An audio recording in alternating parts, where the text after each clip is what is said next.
أن لا إله إلا الله وحده لا شريك له وأشهد أن محمدا عبده ورسوله صلى الله عليه وعلى آله وسلم تسليما كثيرا أما بعد فقال تعالى يا أيها الذين آمنوا اتقوا الله حق تقاته ولا تموتن إلا وأنتم مسلمون قالوا سبحانك لا علم لنا إلا ما علمتنا إنك أنت العليم الحكيم. Bapak lan Ibu ingkang minulya Sivitas Akademika Taklim Sekolah Tinggi Ilmu yang insya Allah senantiasa dirahmati Allah Subhanahu wa Ta'ala. Bapak dan Ibu, kita bersyukur di pagi hari ini walaupun cuaca mendung, alhamdulillah kita ikhlaskan langkah, kita lenturkan hati kita untuk hadir di majelis yang mulia ini sesuai dengan komitmen kita. Mari kita awali dengan basmalah. Bismillahirrahmanirrahim. Raditu billahi rabba wa bil islami dina wa bi muhammadin nabiyya wa rasula. Rabbi zidni ilma warzuqni fahma. Semoga pagi hari ini kita bisa menambah ilmu dan menambah pemahaman kita tentang ajaran agama kita. Bapak dan Ibu, bismillah, selamat datang, ahlan wa sahlan bi hudurikum. Ini stempelnya satu warna seperti ini. Waalaikumsalam.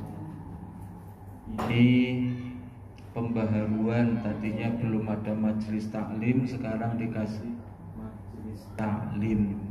Dulunya setia E-nya huruf besar, sekarang E-nya huruf kecil. Ini lagu yang sudah beberapa pertemuan kita tidak mendengarnya. Mari kita dengarkan.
mengajarkan jalan menuju berkah.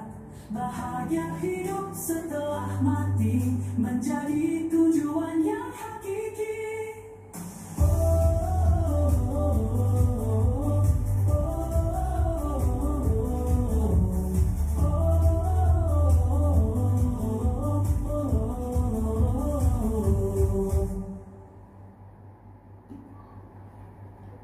Bahagia hidup setelah mati, mudah-mudahan begitu. Ya Rabbal Alamin. Tujuan yang hakiki. Bapak Ibu, tadi saya sengaja minum. Barusan saya dapat WA dari anak di Pati. Jogging di alun-alun, foto di alun-alun, terus kembali ditambah lanjut dengan pengajian. Ya nggak mau kalah. Bapakmu juga lagi pengajian. Kalahnya jogging paginya. Materi kedua, kiat menggapai husnul khotimah. Kita di 2.3 tanda-tanda husnul khotimah. Bapak Ibu, sebelumnya pengantar dulu. Kita adalah manusia. Manusia itu makhluk pilihan, bahkan makhluk yang terbaik dari makhluk-makhluk Allah lainnya. Malaikat pun kalah derajat dengan kita, apalagi bangsa jin dan lain sebagainya. Kita adalah manusia yang terbaik. Bukti bahwa kita manusia yang terbaik adalah kita diberi kelengkapan yang tidak diberikan kepada makhluk yang lain. Kelengkapan itu adalah akal dan agama. Al-aqlu wad-din. Akal ini hanya kita manusialah yang diberi perangkat ini. Agama juga kita. Tumbuhan, makhluk yang lain, binatang tidak diberi akal, tidak diberi agama, kecuali jin. Jin ada, tetapi kita nggak paham, nggak tahu bagaimana agama yang Allah turunkan untuk bangsa jin. Tapi kalau untuk manusia jelas. Nah, yang ingin kita sampaikan Bapak Ibu, masalah akal ini loh. Akal inilah yang melebihkan kita daripada makhluk yang lain. Karena akal dan agama inilah manusia dijadikan khalifah di muka. Jadi pemimpin yang bertanggung jawab membangun peradaban di bumi ini. Itu Allah misikan kepada manusia, tidak kepada makhluk yang lain. Nah, terkait dengan akal, akal itu jodohnya adalah ilmu. Akal itu jodohnya ilmu. Diberi akal karena manusia harus memiliki, diwajibkan oleh Allah memiliki ilmu. Akal kita itu diisi dengan ilmu. Dari mulai Nabi Adam ketika di surga sudah diisi ilmu akalnya. Wa 'allama Adamal asma'a kullaha. Nabi Adam diajari semua nama-nama, sementara makhluk yang lain di surga tidak diajari. Kenapa? Karena Nabi Adam dikasih akal, makhluk yang lain tidak. Itu dari situ Bapak dan Ibu menunjukkan bahwa kita keturunan Nabi Adam, manusia yang diberi akal itu, maka wajib bagi kita untuk mengisi akal ini dengan ilmu. Maka kalau ada manusia yang akalnya, otaknya tidak diisi, dipenuhi dengan ilmu, dia keluar dari kodrat kemanusiaan. Dia tidak mensyukuri akal yang sudah Allah anugerahkan kepada kita. Ada seloroh donnya orang Jepang. Jepang itu ngeledek kita. Ande otak itu bisa dicangkok, maka orang Jepang akan beli otaknya orang. Sayangnya sampai sekarang belum ada cangkok otak. Kalau kornea mata masih bisa, ginjal bisa, jantung bisa, tapi kalau otak sampai sekarang belum bisa. Orang Jepang menganggap otaknya orang Indonesia itu masih orisinil, isinya masih sedikit, sementara mereka isinya sudah banyak. Padahal otak kita itu kan terdiri dari miliaran sel. Sel yang satu selnya saja kapasitas memorinya tidak kalah dengan satu keping CD. Satu keping CD paling 1 giga kan. Itu bisa memuat aneka macam informasi.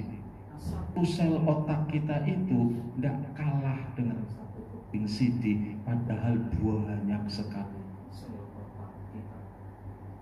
Maka betul tadi orang Jepang berseloroh, bisa tak beli sel otaknya orang Indonesia dicek. Ya nggak semua sih. Bapak dan Ibu, kembali bahwa kewajiban kita itu wajib mutlak, nggak bisa ditawar. Karena kita diberi otak, akal, wajib diisi dengan ilmu. Kalau tidak, berdosa. Kewajiban kita pertama itu mengisi otak kita dengan ilmu. Satu itu. Keduanya, kalau kita sudah memiliki ilmu tersimpan di otak kita, maka muncul kewajiban yang kedua, mengamalkannya. Tidak sekedar ngisi ilmu dalam otak kita, sekedar hiasan otak, sekedar pengisi otak, tidak. Tapi ilmu itu harus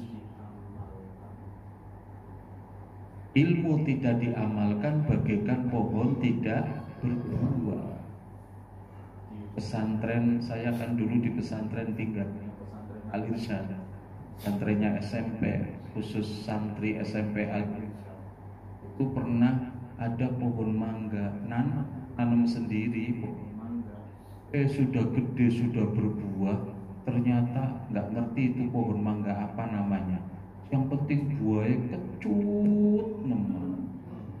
Yang seneng tuku penebas sing didol gue bikin permen pak. Kecut. Akhirnya tak potong, tak tebang. Dinteni mangga kan dinteni buahnya toh. Bukan kayunya, bukan pohonnya, bukan kembangnya. Mangga kan buahnya kecutnya luar biasa. Tebang. Setelah ditebang, ditanam di sampingnya, langsung buah pohon. Buah pohon, satu pohon gedong, satu pohon Indramayu, satu lubang. Sampai sekarang tumbuh duanya nempel pak. Buah pohon satunya gedong, satunya Indramayunya kalah gede. Gedongnya udah gede, Indramayunya masih kecil, tapi sudah berbuah. Indramayunya juga. Nah, ini baru pohon mangga. Diharapkan buahnya yang gedong itu malah hebat, nggak usah naik, pada jatuh kalau pagi. Iya, pada jatuh kalau pagi itu istri kerja dijemputi. Nanti masuk kulkas. Kok ceritanya mah pohon tak berbuah akhirnya ditebang gitu loh. Emang kayak ilmu tidak digunakan, tebang nggak ada artinya. Itu kewajiban kedua. Amalkan ilmu yang sudah kita miliki. Kewajiban berikutnya mengamal. Kalau sudah punya ilmu, sudah diamalkan, muncul kewajiban ketiga, mendakwahkan, menularkan ilmu itu kepada yang lain. Ini nggak bisa ditawar juga. Ini kewajiban setiap individu. Punya ilmu, diamalkan, tularkan kepada. Islam bukan mengajarkan individunya untuk egois. Biarin saja, penting saya, orang ya terserah. Yang penting keluarga saya, anak saya, seterusnya anak orang lain terserah. Tidak begitu. Kalau Islam kayak gitu, Islam nggak sama. Nabi dulu kata apa, dakwah capek-capek temen sih didakwai ngelawan orang-orang Quraisy gitu, percuma. Tapi Nabi terus berdakwah. Berdakwah itu kan menularkan ilmu yang sudah digapai. Itu kewajiban ketiga. Setelah kewajiban ketiga, muncul kewajiban keempat. Kewajiban keempatnya itu bersabar. Bersabar. Bersabar ketika cari ilmu, bersabar. Ketika mengamalkan ilmu, bersabar. Ketika mendakwahkan, menularkan ilmu, bersabar juga. Sabar itu ada di semua lini. Kayak ujian ada di semua lini. Orang kaya harus sabar, orang miskin harus sabar, orang sehat harus sabar, orang sakit harus sabar, punya jabatan tinggi sabar, gak punya jabatan sabar. Itu 4 kewajiban yang menjadi kewajiban kita. Bapak dan Ibu, masing-masing punya ilmu, walaupun ilmunya ada yang banyak, ada yang sedikit, ada yang sedengan, setengah sedengan, dan seterusnya. Asal punya ilmu, kewajiban 4 tadi itu dijalankan oleh kita. Kalau kita nggak menjalankannya, ya dihisab oleh Allah. Berilmu, mencari, kemudian mengamalkan, kemudian menularkan, mendakwahkan, kemudian bersabar. Ini konsekuensi nggak bisa ditawar. Kita diberi akan. Bapak dan Ibu, mari kita masuk ke tanda husnul khotimah. Sebenarnya kan sudah beberapa kita bicarakan di 21 dan 22, tapi mari kita mantapkan di 23. Nanti di 24-nya juga sebagian sudah dibicarakan di 1, 2, 3, tapi nanti mantapkan di 4-nya. Tanda-tanda husnul. 7 tanda husnul khatimah. Ada beberapa keadaan ketika kematian yang merupakan tanda husnul khatimah. Dalam kitab Ahkamul Janaiz karya Syekh Al-Albani rahimahullah ta'ala disebutkan beberapa di antaranya. Pertama, mengucapkan syahadat menjelang wafat. Rasulullah SAW bersabda yang artinya, siapa yang akhir ucapannya adalah kalimat la ilaha illallah, niscaya dia akan masuk surga. Kedua, meninggal dengan keringat di dahi. Suatu ketika Buraidah bin Hasib radhiyallahu ta'ala anhu datang ke Khurasan menjenguk saudaranya yang sedang sakit. Ternyata saudaranya dalam keadaan sakaratul maut. Ketika wafat ada keringat di dahinya. Buraidah langsung bertakbir, Allahu Akbar. Aku pernah mendengar Rasulullah SAW bersabda, meninggalnya seorang mukmin dengan keringat di dahi. Ketiga, meninggal pada malam atau siang hari Jumat. Dalam hadis Abdullah bin Amr radhiyallahu ta'ala anhuma, Rasulullah SAW bersabda, apabila ada seorang muslim yang meninggal pada hari Jumat atau malam Jumat, maka Allah akan menjaganya dari pertanyaan di kubur. Keempat, syahid di medan perang.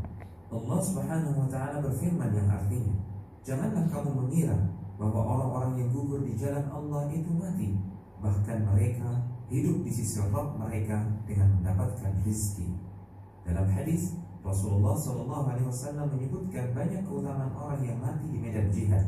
Beliau bersabda yang artinya, bagi orang yang mati syahid di sisi Allah, ia memperoleh 6 perkara, yaitu diampuni dosanya pada awal mengalirnya darah, diperlihatkan tempat duduknya di surga, dilindungi dari azab kubur, aman dari kengerian yang besar di hari kiamat, dipakaikan perhiasan iman, dinikahkan dengan hurul ain atau bidadari di surga, dan diperkenankan memberikan syafaat kepada 70 orang dari kalangan kerabatnya. Kelima, meninggal setelah bersabar dengan ujian yang Allah berikan. Rasulullah SAW pernah bertanya kepada para sahabat, siapakah yang syahid menurut kalian? Orang yang mati di jalan Allah, itulah syahid. Jawab para sahabat serempak. Berarti orang yang mati syahid di kalangan umatku hanya sedikit. Jawab Rasulullah SAW. Lalu siapa saja mereka wahai Rasulullah? Tanya para sahabat. Kemudian Nabi SAW menyebutkan daftar orang yang bergelar syahid. Dia bersabda yang artinya, siapa yang terbunuh di jalan Allah, dialah syahid. Siapa yang mati di jalan Allah, dia syahid, sekalipun tidak terbunuh di medan perang. Siapa yang mati karena wabah penyakit ta'un, dia syahid. Siapa yang mati karena sakit perut, dia syahid. Siapa yang mati karena tenggelam, dia syahid. Keenam, meninggal dalam keadaan berjaga, riba fi sabilillah, menjaga perbatasan negeri kaum muslimin dari ancaman orang kafir. Salman Al-Farisi radhiyallahu ta'ala anhu menyebutkan hadis Rasulullah SAW, berjaga-jaga di jalan Allah sehari dan semalam lebih baik daripada puasa sebulan dan salat sebulan. Bila ia meninggal, amalnya yang biasa ia lakukan ketika masih hidup terus dianggap berlangsung dan diberikan rezekinya serta aman dari fitnah pertanyaan kubur. Ketujuh, meninggal dalam keadaan beramal saleh. Dari Hudzaifah radhiyallahu ta'ala anhu, Rasulullah SAW bersabda yang artinya, siapa yang mengucapkan la ilaha illallah karena mengharapkan wajah Allah yang dia menutup hidupnya dengan amal tersebut, maka dia masuk surga. Siapa yang berpuasa sehari karena mengharapkan wajah Allah yang dia menutup hidupnya dengan amal tersebut, maka dia masuk surga. Siapa yang bersedekah dengan satu sedekah karena mengharapkan wajah Allah yang dia mengakhiri hidupnya dengan amal tersebut, maka dia masuk surga. Konsultasi syariah.com. Kita simpan dulu Bapak Ibu. Ini kita diskusikan di penjabarannya.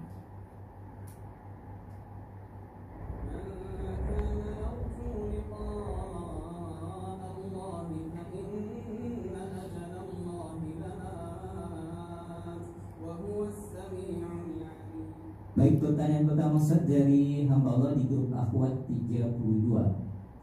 Ustaz, apakah benar tanda-tanda orang husnul khotimah berkeringat di dahinya Ustaz? Bismillahirrahmanirrahim. Alhamdulillahirabbil alamin. Wassalatu wassalamu ala mabu'utsir rahmatan lil alamin, nabiyina Muhammad wa ala alihi wa sahbihi wa man tabi'ahum bi ihsanin ila yaumil din. Amma ba'd.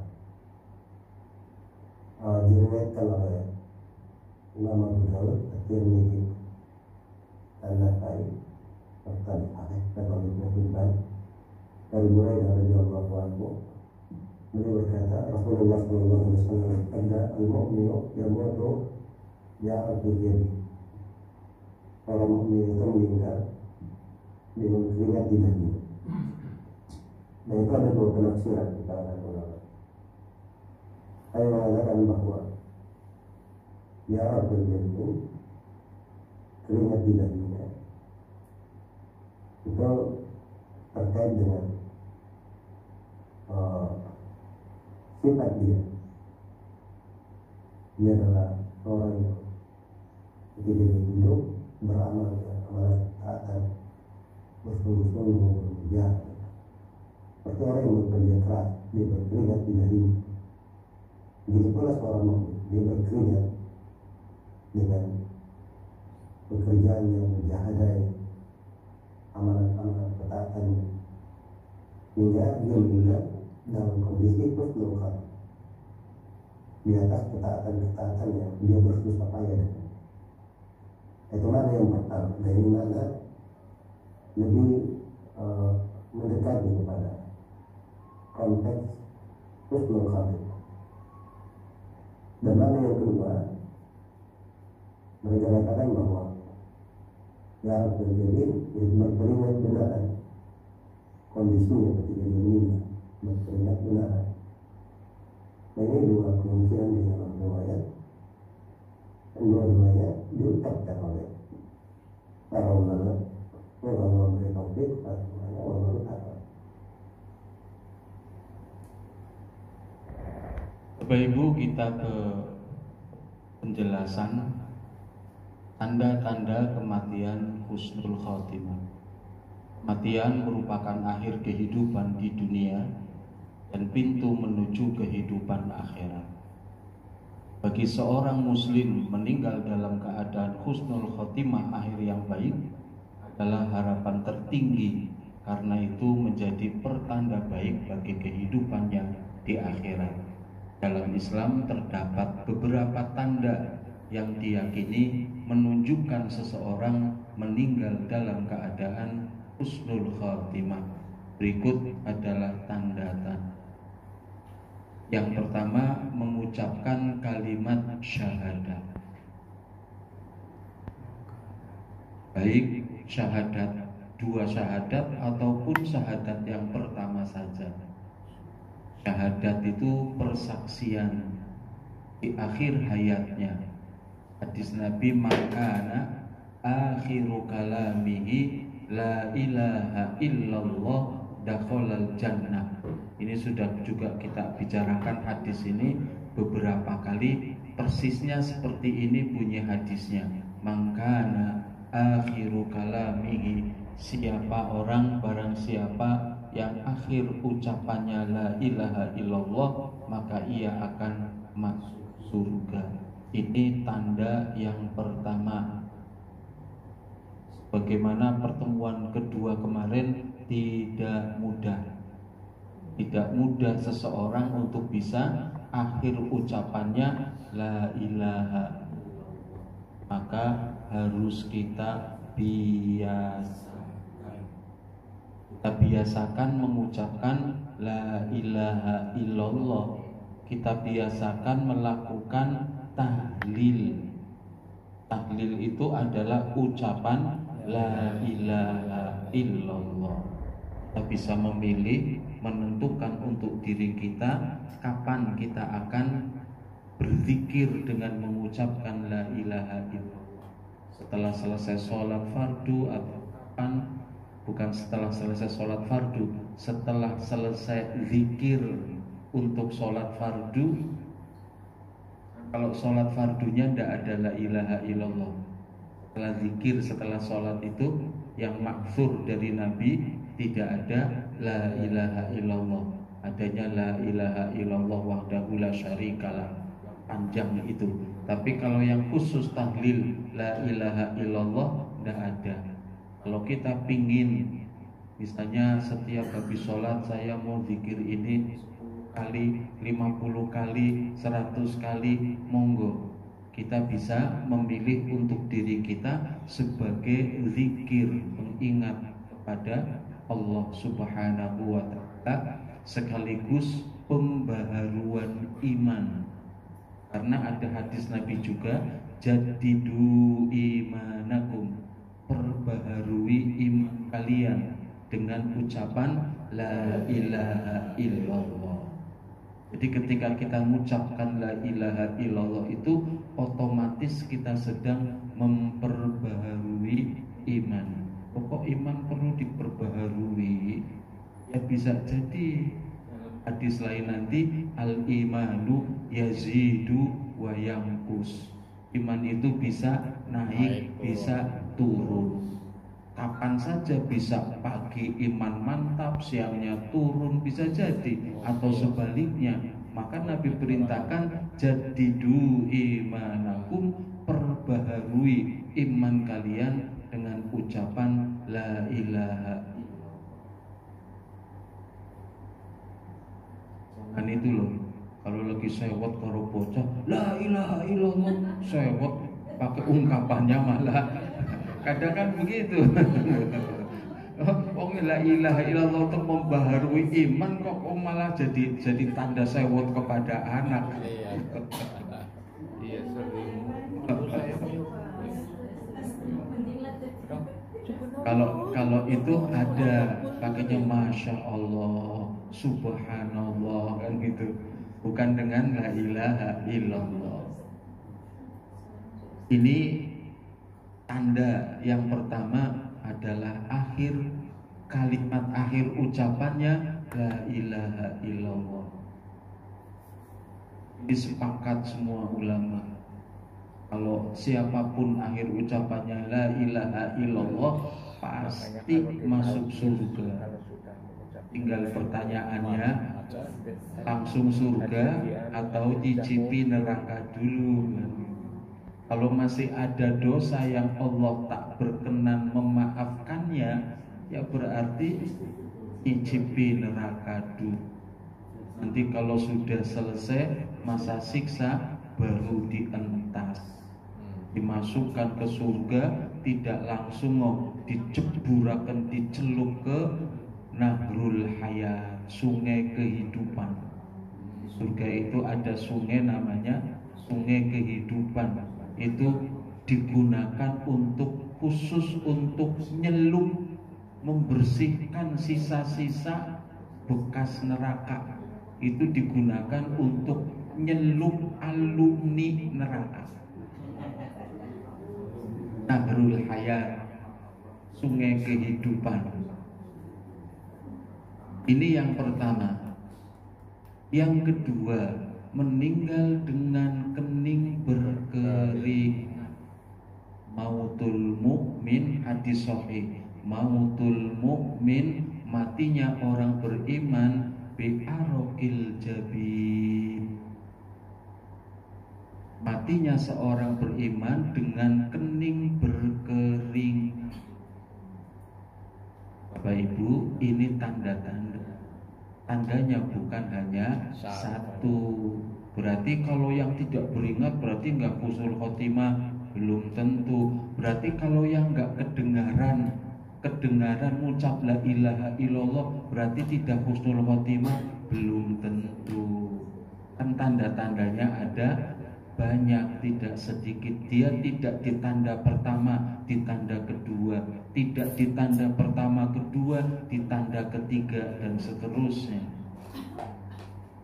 Ini salah satu, kening berkering. Nah, kemarin hari Sabtu, pertemuan hari Sabtu, kami berdiskusi. Saya sendiri melemparkan pertanyaan. Sebelum ditanya, Pak Cip biasanya nanya. Kalau di hari Ahad Pak Cip, kalau di hari Sabtu Pak Mas Fuad. Pertanyaannya berat Pak Garingan. Nah, sebelum saya ditanya, saya juga bertanya, kenapa kok kening berkeringat jadi tanda husnul? Tadi penjelasan tadi jelas enggak tadi di video? Enggak jelas. Penjelasannya kurang jelas. Saya nyari pun dari kemarin Pak udah nyari di Mbah Google.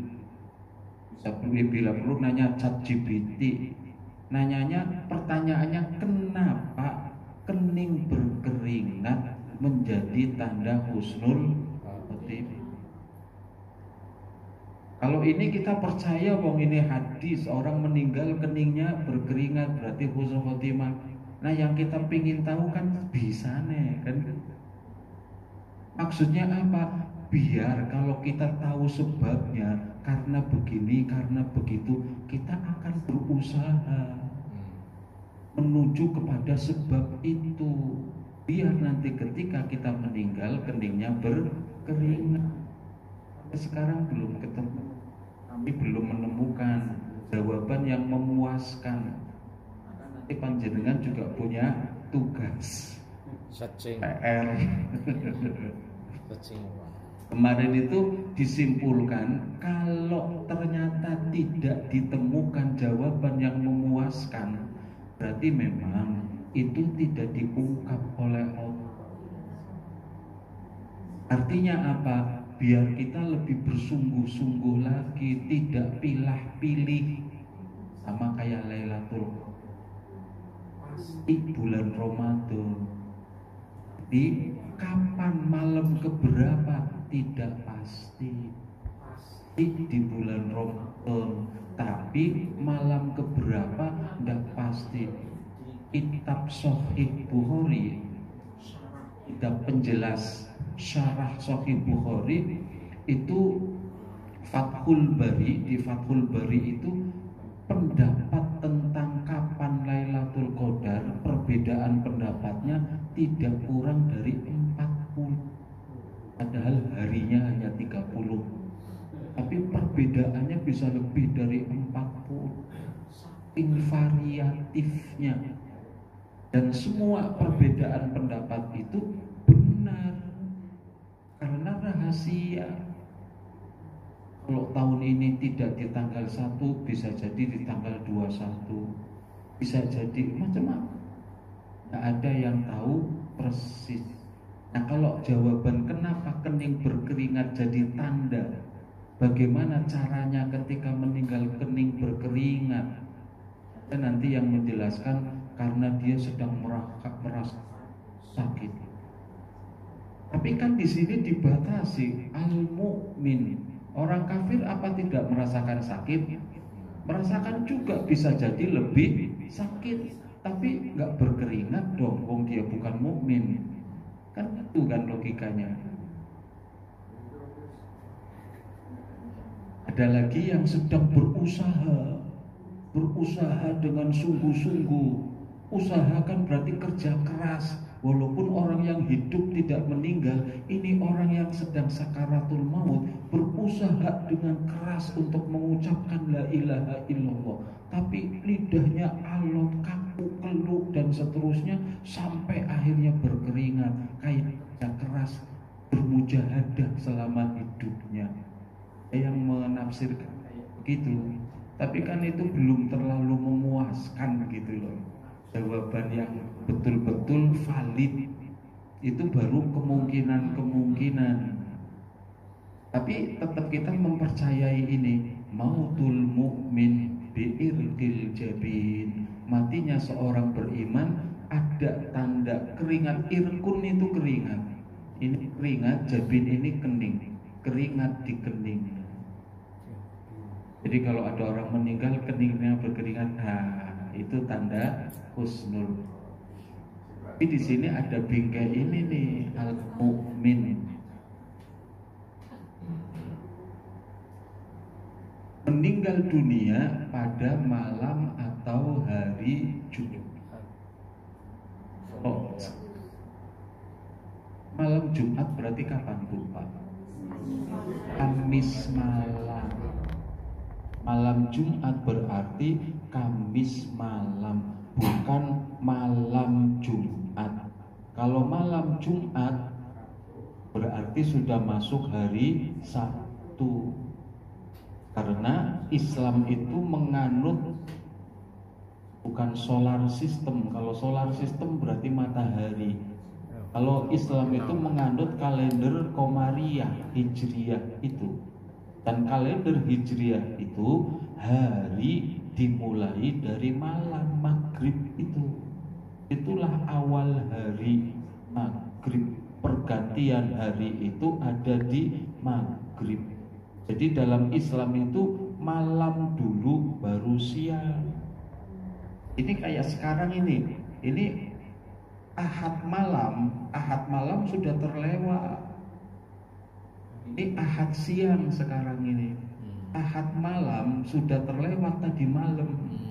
Ahadnya sudah terlewat karena didahului dengan malam dulu, baru kemudian siang. Maka ungkapan bahasanya dalam Quran ataupun hadis lailan wa nahar. Dalam bahasa Arab itu lailan wa nahar, malam dan siang. Beda dengan kita siang malam. Kalau kita hari diawali dari siang, ini pagi ini baru awal hari sampai nanti malam. Kalau Islam kebalik, malam dulu baru kemudian siang. Maka di sini dikatakan pada malam Jumat. Malam Jumat itu bagi kita Kamis malam. Hari Kamis matahari terbenam, itulah malam Jumat. Orang meninggal malam Jumat atau hari Jumat. Hari ini maksudnya pagi, siang, sore. Orang yang ini salah satu tanda. Oh, berarti kalau meninggalnya bukan hari Jumat berarti tidak husnul khotimah. Enggak juga, karena di tanda-tandanya banyak. Ma min muslimin, yamutu yaumal jumu'ah aw lailatal jumu'ah illa waqahullahu fitnatal qabri. Tidaklah seorang muslim meninggal hari Jumat atau malam Jumat illa kecuali Allah jaga dia, Allah lindungi dari fitnah kubur. Ada ulama yang mengatakan ini cuma fitnah kubur, diselamatkan, dijaga dari fitnah kubur. Jadi belum tentu husnul khotimah kalau meninggal hari Jumat, karena yang dijaga hanya ini. Sementara di akhirat nerakanya nggak dijaga, nggak ada perjanjian dijaga. Berarti hanya ini saja. Tapi Bapak Ibu, nanti ulama menjawab lagi. Ada hadis Nabi itu yang mengatakan siapa orang, hadis sahih juga, siapa orang yang lolos dari siksa kubur, maka dia akan lolos dari neraka. Lolos siksa kubur, dikubur kebalikannya bukan siksa tapi kenikmatan, maka nanti di akhiratnya sama. Karena kubur, alam barzakh, alam kubur itu akhirat, cerminan dari akhirat. Sebaliknya siapa yang nestapa, disiksa di alam kuburnya, itu cerminan di akhiratnya nanti juga akan mendapatkan siksa. Jadi yang mengatakan karena ini disebutnya fitnah kubur hanya fitnah kubur saja tidak benar. Jadi orang yang mati syahid, orang yang meninggal husnul khotimah karena malam Jumat atau hari Jumat, dia tidak hanya dibebaskan dari siksa kubur, tapi juga akhirat. Itu yang lebih benar. Yang keempat terbunuh dalam pertempuran jihad fisabilillah, peperangan, alias yang dinamakan syuhad, mati syahid, meninggal dalam kondisi syahid. Syahid itu disaksikan oleh para malaikat. Maksudnya mati syahid itu mati yang diakui, mati yang disaksikan oleh para malaikat. Wala tahsabanna alladzina qutilu fi sabilillahi amwatan bal ahya'un 'inda rabbihim yurzaqun. Jangan kalian mengira bahwa orang yang terbunuh, tewas di jalan Allah itu mati. Sesungguhnya mereka hidup di sisi Allah. Ya memang iya, hidup. Orang yang sudah meninggal itu hidup lagi. Kenapa? Kan kita mengalami dua kematian. Kita itu mengalami dua kematian, mengalami juga dua kehidupan. Kematian pertama sudah kita lalui, diikuti setelah kematian. Kematian pertama itu alam arwah, ketika jasad kita belum diciptakan, terpisah antara ruh dengan jasad. Berpisahnya ruh dengan jasad itulah yang dinamakan kematian. Kebalikannya, ketika ruh bersatu dengan jasad, itulah kehidupan. Nah sekarang kita sedang menjalankan kehidupan pertama. Nanti pada saat yang ditentukan akan dipisahkan lagi. Itulah kematian kedua. Tapi Bapak Ibu, kematian kedua itu sekaligus proses kelahiran untuk kehidupan yang baru. Makanya hidup. Orang yang meninggal itu hidup. Nah yang meninggalnya karena berperang di jalan Allah, hidup di sisi Allah. Ini yang enak di sini. Yang enak di sini, yang jaminannya kata-kata di sisi Allah. Orang yang matinya bukan husnul khotimah, matinya lagi mabok mati, ya tetap hidup juga kan. Tapi tidak di sisi Allah. Ini yang di sisi Allah. Karena di sisi Allah yurzakun mendapatkan aneka macam rezeki. Rezeki di akhirat bukan uang, harta iya, tapi harta akhirat, tapi bukan uang orang kanggo di akhirat. Sana tidak ada lagi jual beli. Nah ini orang yang syahid terbunuh sampai mati loh.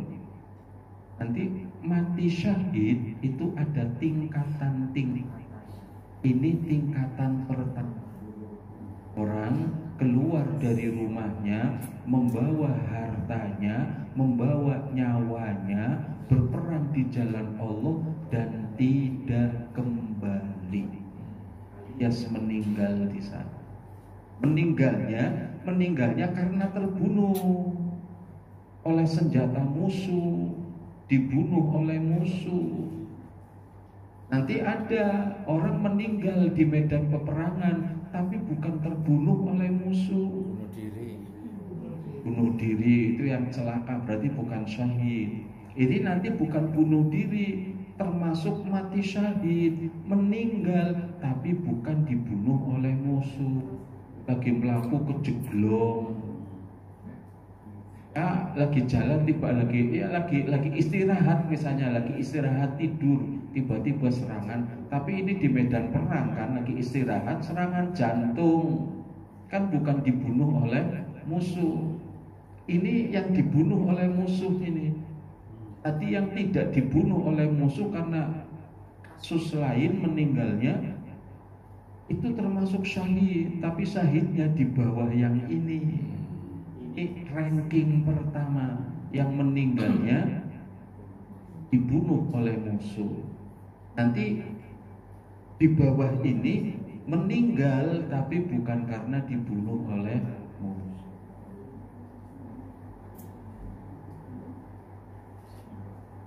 Rasulullah Shallallahu Alaihi Wasallam bersabda, "Lisyahidi indallahi sittu khisal." Ini kayak yang di video tadi. Bagi orang yang meninggal syahid di sisi Allah itu memiliki 6 keutamaan. Diampuni dosa-dosanya ketika pertama kali muncrat darahnya. Darahnya keluar karena terluka, muncrat atau tidak muncrat, belum mati, belum meninggal nih, baru terluka keluar darahnya, sudah diampuni dosa-dosa. Melihat tempat duduknya di surga. Sebelum meninggal tuh waktu sakaratul maut akan diperlihatkan tempatnya di surga. Makanya tidak jarang orang yang meninggal perangan wajahnya ceria, tersenyum, diselamatkan dari azab kubur, aman dari hari kebangkitan. Hari kebangkitan juga aman. Aman apa? Tidak akan ngalami. Kan banyak nanti orang dibangkitkan yang kepalanya kayak keledai, yang melakukannya meyek, miring, macam-macam. Nah, ini nggak akan, bebas nih. Diberi perhiasan keimanan. Perhiasan keimanan apa ya? Kalau perhiasan itu untuk kaum wanita nih, diberi perhiasan keimanan. Kalau orang tua yang anaknya hafid Quran dipakein mahkota perhiasan. Kalau perhiasan keimanan apa ya? Apa? Bercahaya. Bisa itu. Orang yang suka menyempurnakan wudhu. Menyempurnakan wudhu itu nanti seperti al-hur al-muhajjal. Hur al-muhajjal. Hur al-muhajjal itu kuda yang gagah, warnanya hitam. Nah, kuda yang gagah warnanya hitam itu di antara matanya ke sini itu warnanya putih. Terus di atas kakinya, di betisnya warnanya putih. Tempat kaki di atas di betisnya itu warnanya putih. Depannya putih, kakinya di betisnya empatnya warnanya putih. Ketika lari gimana tuh? Warna putihnya itu bisa peralak-peralak, indah gitu loh. Nah, Nabi itu nanti akan jadi al-qaid. Qaid itu pemimpin paling depan. Ibarat kalau mau diibaratkan nanti Nabi dan para sahabatnya termasuk kita yang menyempurnakan wudhu itu nanti akan seperti itu. Kuda yang hitam ada putihnya itu tadi lari, di depannya Nabi pemimpinnya, kita di belakangnya. Itu bagi orang yang kan wudhu. Menyempurnakan wudhu bagaimana? Berarti tidak hanya yang fardu-fardu saja, yang sunnah-sunnah juga dilakukan. Ketika membasuh tangan tidak hanya sampai siku toh, dinaikkan sampai ke sini. Makanya dinamakan menyempurnakan sampai ke sini. Ketika membasuh kaki tidak sampai mata kaki, dinaikkan ke separuh betis. Itu menyempurnakan. Orang yang kalau wudhu kayak begitu dengan ikhlas, yang banyak loh anak-anak kita sekarang, bukan hanya anak wudhunya itu masih berantakan Pak. Wudhunya ketika basuh kaki, ketika basuh tangan masih kering.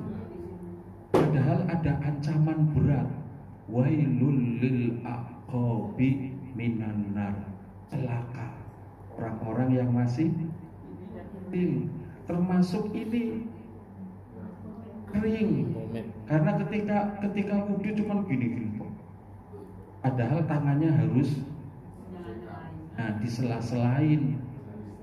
Itu gini, itu pun juga tidak selesai kanan kiri, tangannya kayak gitu, kanan kiri. Gak bener, selesaikan kanan selesai, baru kemudian kiri. Mau 3 kali, mau berapa kali gak masalah. Yang penting sekali udah rata semua, boleh. Cuman ada sunnah 3 kali untuk lebih yakin. Itu termasuk isbahul wudhu, menyempurnakan wudhu. Tapi kalau airnya secuil toh, gentenan liyane antri, jangan memaksakan 3 kali. Karena listriknya mati. Misal kalau kondisi kayak gitu, tinggal menyesuaikan saja. Segelas aqua. Bisa. Itu yang termasuk tadi perhiasan iman. Di antara contoh perhiasan iman, dinikahkan dengan bidadari. Yang senang sana, yang sini nggak senang.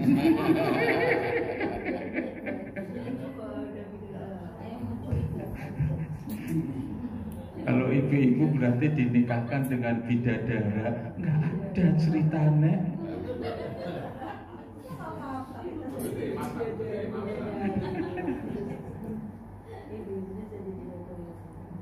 Bu, Allah adil loh. Bapak-bapak kenapa diiming-imingi ini? Karena kayak gitu. Wis nggak ada wising goroh. Orang goroh. Fitrahnya orang laki-laki ya seneng kayak gini. Suruh nikah lagi 4, seneng. Cuma orang wadi. Ya bagus ya. Fitrahnya gitu loh, fitrahnya. Nah kalau ibu-ibu fitrahnya bukan itu. Perhiasan. Jadi laki. Kalau ibu-ibu fitrahnya perhiasan. Di Quran hadis itu ya dikasihnya, disiapkan aneka macam perhiasan. Dan jangan khawatir, ini yang akan cemburu kepada ibu-ibu.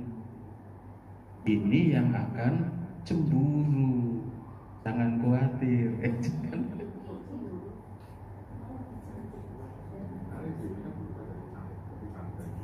Iya betul, insya Allah.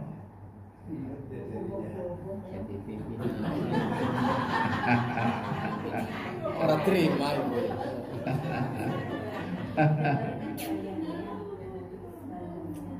Yang kepengen bidadari ya. Diberi izin memberi syafaat, ini luar biasa. Ini luar biasanya orang yang meninggal syahid di dalam peperangan. Makanya nggak perlu dimandikan, nggak perlu dikafani, sudah disaksikan oleh malaikat. Nggak perlu dimandikan, sudah dalam kondisi suci. Bahkan ini nih, walaupun 70 orang ini juga tetap seizin Allah. Kerabatnya nggak layak dapat pertolongan, ya Allah nggak akan mengizinkan. Tetap semuanya dengan izin Allah. Nabi kita saja tetap dengan izin Allah. Man dzalladzi yashfa'u indahu, man dzalladzi yashfa'u indahu illa bi'idznih, kecuali dengan izinnya. Izin Nabi aja tetap dengan izin Allah, termasuk ini juga dengan izin. Tapi kan ini sudah semacam apa ya, kelebihan yang luar biasa, diberi kemampuan ini. Sementara yang lain justru malah minta pertolongan. Dia bisa menolong, berarti kan nggak perlu ditolong. Iya kan? Sementara yang lain butuh pertolongan. Meninggal saat jihad fina, ini yang ranking kedua. Meninggal di peperangan, tapi sebabnya bukan karena dibunuh oleh musuh, karena kasus lain, tiba-tiba sakit, jatuh dari untanya. Kalau sekarang berarti jatuh dari apa?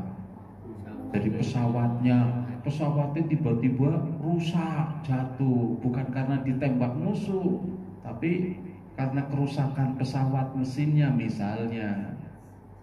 Nah ini tetap syahid, tetapi derajatnya di bawah yang tadi. Tadi itu yang pertama. Nabi bertanya kepada para sahabat, ma ta'udduna asyuhada fikum. Menurut kalian siapa-siapa saja yang dikatakan orang mati syahid? Sahabat menjawab standar, ya Rasulullah, man qutila fi sabilillah fa huwa syahid. Siapa yang terbunuh tewas di jalan Allah, jihad fi sabilillah, dialah syahid.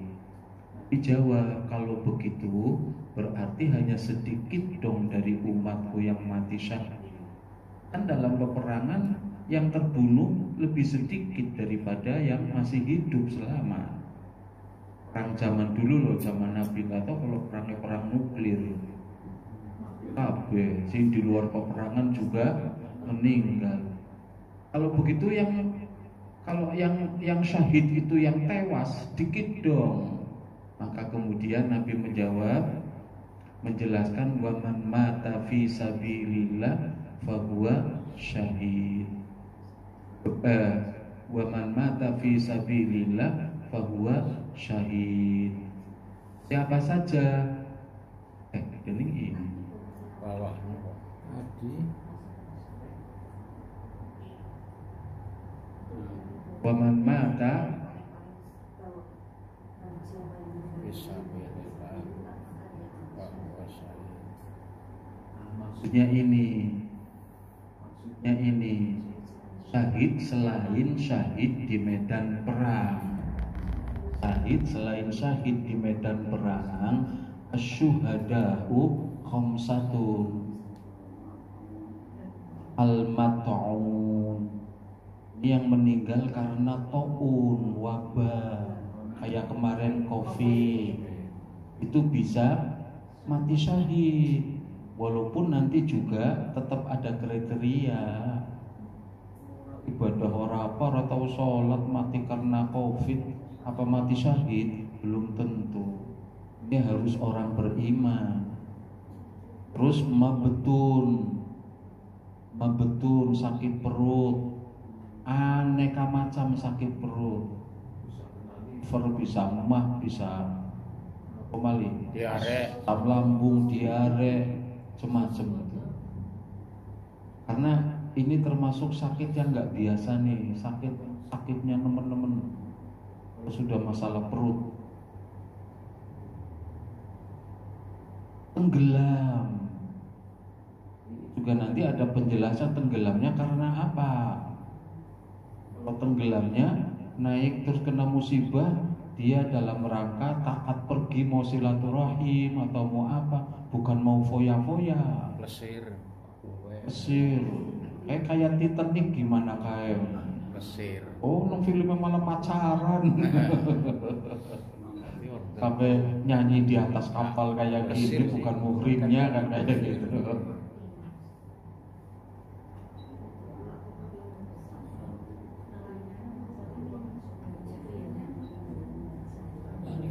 Orang yang tertimpa reruntuhan, kerubuhan tembok, kerubuhan apa, tapi dengan kriteria tadi, lagi main gaplek, kalau nginung, jebule kerubuhan tembok, ya enggak masuk syahid.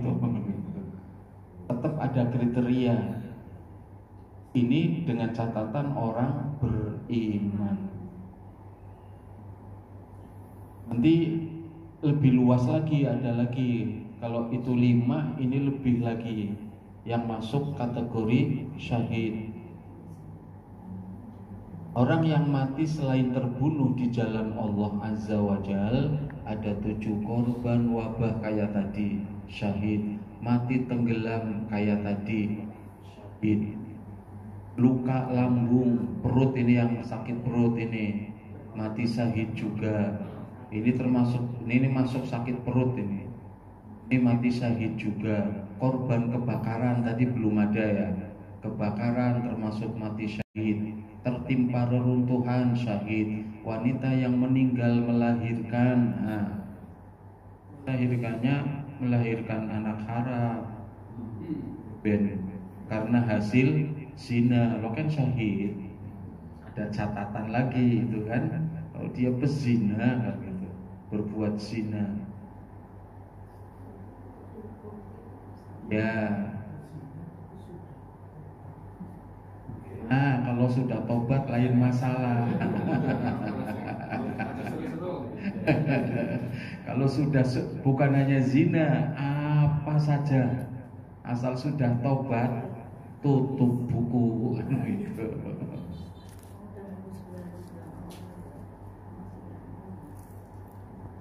Meninggal sedang ribat. Ribat itu jaga wilayah, tentara perbatasan tuh. Tapi ini bukan umum. Kita masuk enggak ya? Kalau tentara kita masuk enggak? Wong kita kan bukan perang melawan musuh. Kecuali kalau perbatasan timur sana kan bukan muslim misalnya. Kalau perbatasan Malaysia sana muslim, nggak masuklah kan gitu. Ini maksudnya menjaga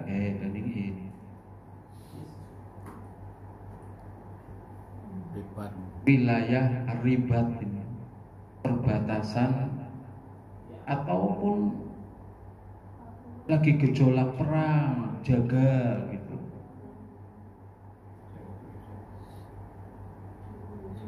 Ribatu yaumin walailatin, sehari saja, sehari semalam berjaga, menjaga wilayah dari musuh itu lebih baik daripada puasa sebulan. Wa qiyami, dan sholat malam, siangnya puasa, malamnya qiyamul lail selama sebulan, masih kalah dari menjaga perbatasan. Ini termasuk meninggal husnul khatim. Meninggal dalam keadaan melakukan amal soleh. Tadi sudah disebutkan, lagi sholat. Amal soleh berarti nopo kemawon.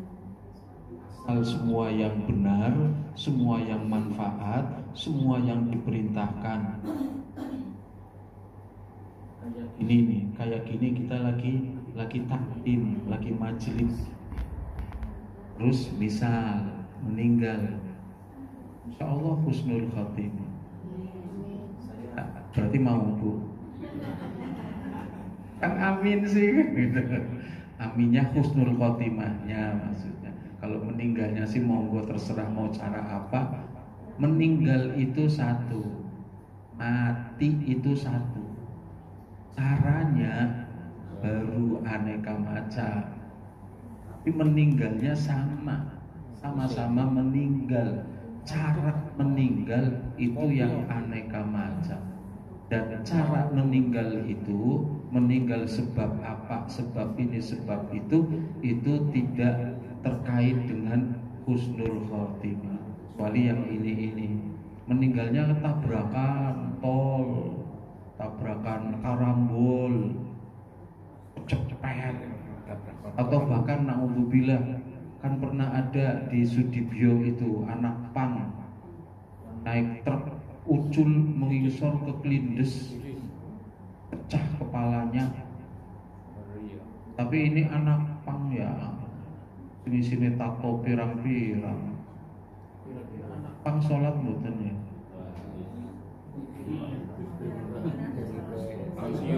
Siapa tahu begitu mau ke Klindes, ya Allah tobat kayak gitu ya. Mudah-mudahan.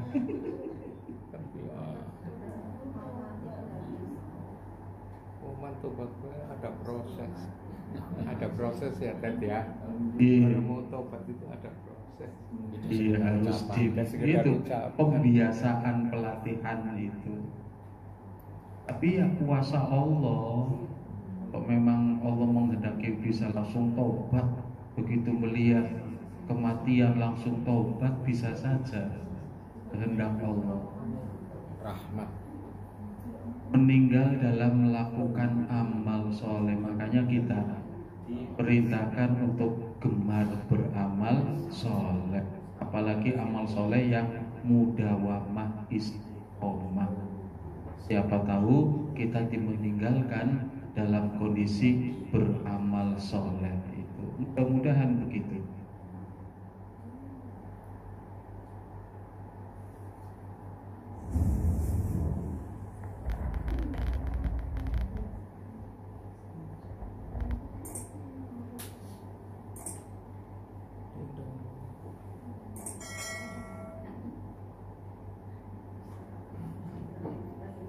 Orang baik itu saat meninggal itu ditampakkan pahalanya, sehingga itu oh ya betul. Nah, jadi saat mendapatkan itu, penampakan itu, mendapatkan pahala, tenang dia, nyaman. Karena nyaman itu dan ingin meninggal, karena nggak ingat itu kan perasaannya tenang, seakan-akan tenang, nggak sadar terlepas dari rohnya. Itu ada di Quran di surah ke 89 ya, di 89 di ayat ke-27 sampai 30. Al-Fajr. Ya ayyatuhan nafsul mutmainnah. Jadi ini kalau biasa, ya. Hei jiwa yang sedang tenang tenang aja, tenang lihat pahalanya. Oh ya Allah, alhamdulillah. Nanti kita tenang begini tiba-tiba tuh diambil ya jiwanya. Terus ini kalau bicara kematian, cepat pulang sini kepadaku. Aku ridho dengan amalmu, engkau pun akan ridho dengan pemberianku. Fadkhuli fi ibadi, engkau masuk dalam golongan hamba terbatas. Wadkhuli jannati, aku siapkan surga untuk kalian sekarang. Semoga kita diberikan bagian insyaallah. Saya lupa namanya sih, sahabat yang ketika dimakamkan terdengar suara ini. Akhir surat Al-Fajr. Ya ayyatuhan nafsul mutmainnah irji'i ila rabbiki radiyatan mardiyah fadkhuli fi ibadi wadkhuli jannati. Bukan, kalau di kita kan ustadznya ketika berdoa baca itu. Sahabat dengar tapi nggak tahu siapa yang ngucapin. Pengennya kayak begitu ya, kan ustadznya yang ngucapin, tapi itu persaksian betul kita meninggalnya disaksikan sampai terucap ayat itu. Ayyatuhan nafs inna, hai jiwa yang tenang, itu sudah tanda husnul khotimah. Kan belum tercantum di yang sampai 8 tadi.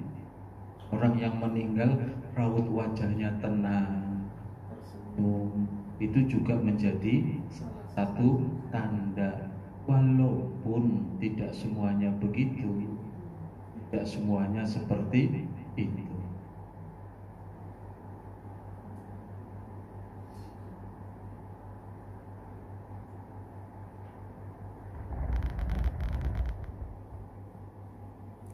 Itulah kita diperintahkan, man kana yu'minu billahi wal yawmil akhir falyaqul khairan aw liyasmut.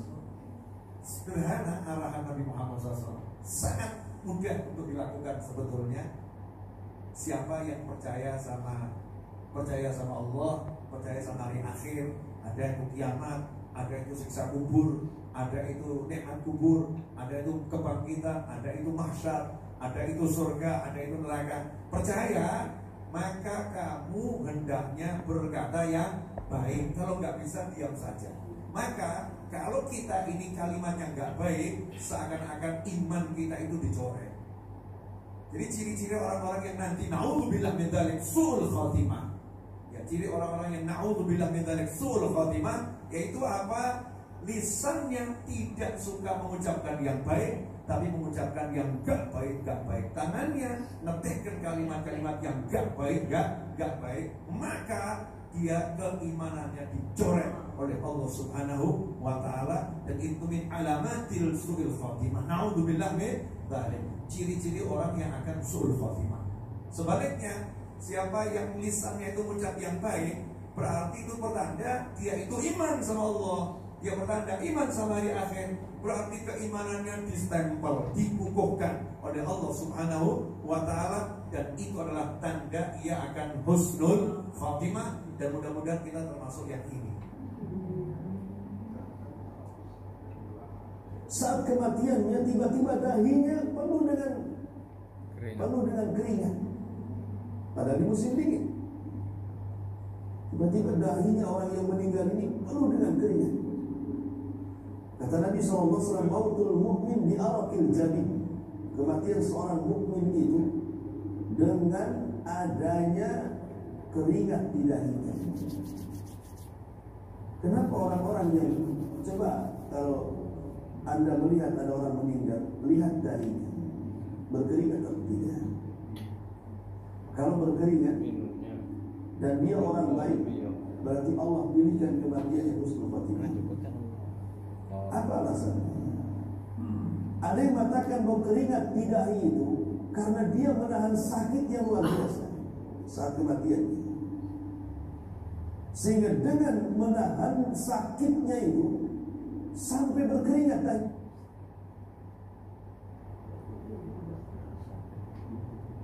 Belum memuaskan kita. Tadi orang yang su'ul khotimah kan lebih sakit karena berkeringat sebab menahan sakit, berarti yang su'ul khotimah harus lebih banyak dong. Jadi nanti kita sama-sama cari. Bapak Ibu, ini saya untuk pertemuan kali ini, monggo Pak Edi.